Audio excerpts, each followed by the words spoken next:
Today, I want to read for you the first chapter of my new middle grade book, The Adventure Is Now. The Adventure Is Now comes out on May 4th.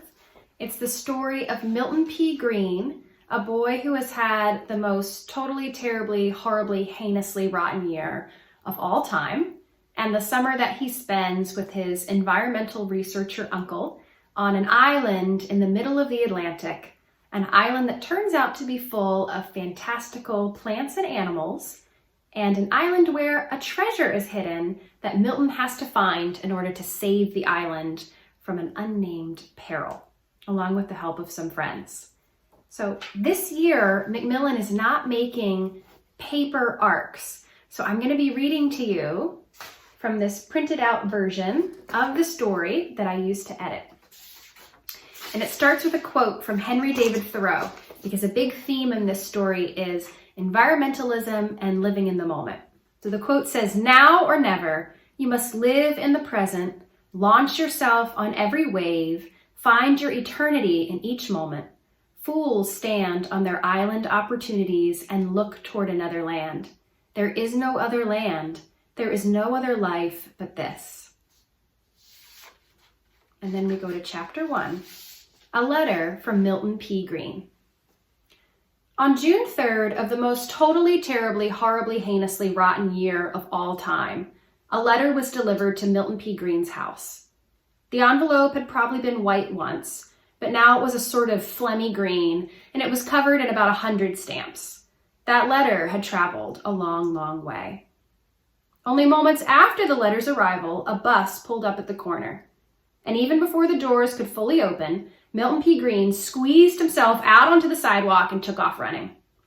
From behind him, he could hear someone calling, "See you tomorrow, Lena."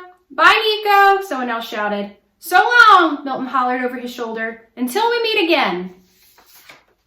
No one yelled, "So long, Milton," back, but he hadn't really expected anyone to.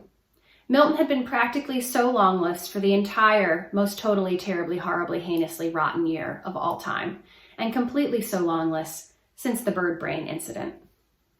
As expected as it was, the silence still felt like some great invisible hand reaching out from the bus and shoving him forward, shoving him away. Milton stumbled, then raced on, a small, pale, bespectacled blur with an oversized backpack beelining toward home, where the letter was waiting. But when Milton reached his house, he didn't take so much as a peek inside the mailbox that hung beneath the doorbell. He didn't see the bills, or the credit card offers, or the dental cleaning reminder, "We miss seeing your smile," or the phlegmy green envelope. He flung open his front door and he threw himself inside. The house that Milton ran through was empty. His mother had been working more and more lately, but she told him she would be home at 5:50, and she was a very punctual lady. His father, however, would not be coming home at 5:50 or 6:15 or midnight or ever. He had moved out 3 months ago, and now Milton only saw him on Tuesday afternoons and every other weekend. Milton's former best friend, Dev, who used to go on backyard expeditions and play video games with him after school, wouldn't be coming over either. Dev had hardly spoken to Milton since November. Yes, it had been a rough year. It had been the most totally, terribly, horribly, heinously rotten year of all time, except for one thing. The thing that Milton was running to. Isle of Wild. In his room, Milton collapsed onto his bed and pulled his handheld out from under his pillow. He finally convinced his parents to buy him that handheld last summer, when things had already begun to get a little rotten around the edges. He used to sneak it to school every day, but after the bird brain incident, his mother started checking his backpack before he left to catch the bus. She didn't always remember, but she had remembered this morning, much to his dismay. Breathless, Milton jabbed the power button. Then he pressed the green-eyed bobcat icon. It seemed to take too long. It seemed to take forever. But then, Isle of Wild's opening story began. Seahawks Ferox, naturalist and explorer extraordinaire, came bursting onto the screen. Dashing, brawny, and brilliant, Seahawk had been en route to the Flora and Fauna Federation headquarters when his ship had capsized in a raging tempest. He had washed ashore on an uninhabited island where he found a most unusual mixture of flora and fauna, including umbrella birds, corpse flowers, aardvarks, and a miniature green-eyed bobcat that he named Dear Lady Dee Dee.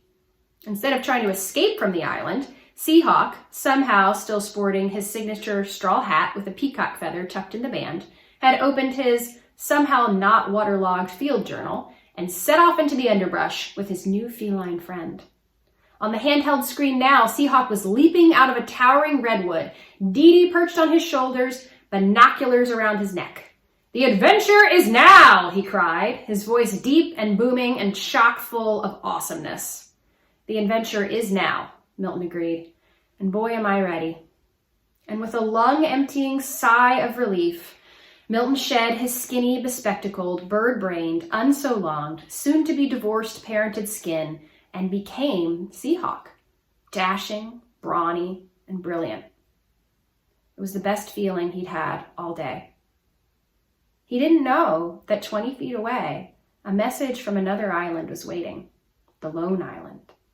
He didn't know that an adventure was just around the corner. Not an adventure for Seahawk, an adventure for Milton P. Green.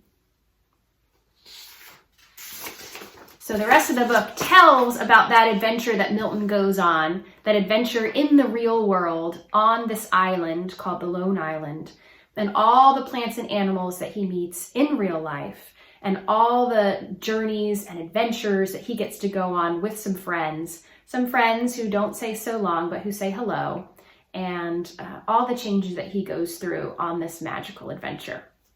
And included in the book, again, I don't have the final art, but I have sketches that show all the animals and plants that he encounters, including some that try to eat him, and some that he tries to eat, and some that he has to figure out ways to get past, and some that become his friends. So I hope that this first chapter enticed you to want to read the rest of the story. It's a story that I'm so excited about. It's a lot of fun, and it's fast-paced, and there's a lot of goofiness, a lot of silliness, and also a lot of heart. So I hope that you will read The Adventure Is Now.